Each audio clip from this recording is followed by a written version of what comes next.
Contrairement à ce que l'on pense, Alès est une ville dotée d'une riche histoire et les vestiges de son passé sont nombreux. Les premiers habitants se sont implantés sur la colline de l'Ermitage qui culmine à 290 mètres d'altitude.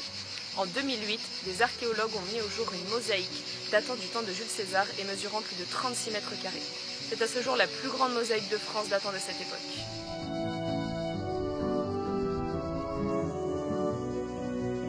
L'office de tourisme était autrefois une ancienne chapelle romane fondée au XIe siècle.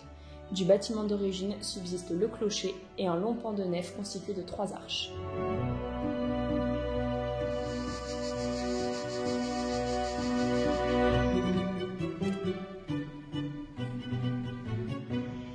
Au Moyen-Âge, Alès est devenue une place commerciale et un lieu d'échange.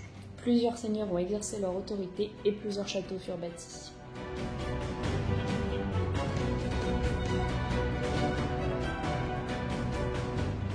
Vous êtes devant l'ancien palais des évêques d'Alès. Au XVIIIe siècle, le palais, les dépendances et les jardins occupaient une surface de plus de 13 000 mètres carrés. Et en 1964, il a été classé monument historique.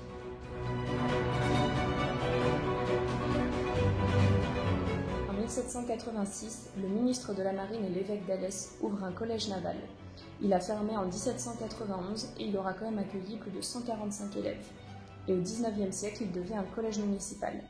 Si le collège naval d'Alès est si connu, c'est aussi parce que le célèbre écrivain français Alphonse Daudet y a été maître d'études pendant 1 an, entre 1857 et 58. Et cette expérience lui inspire son premier ouvrage autobiographique, Le Petit Chose.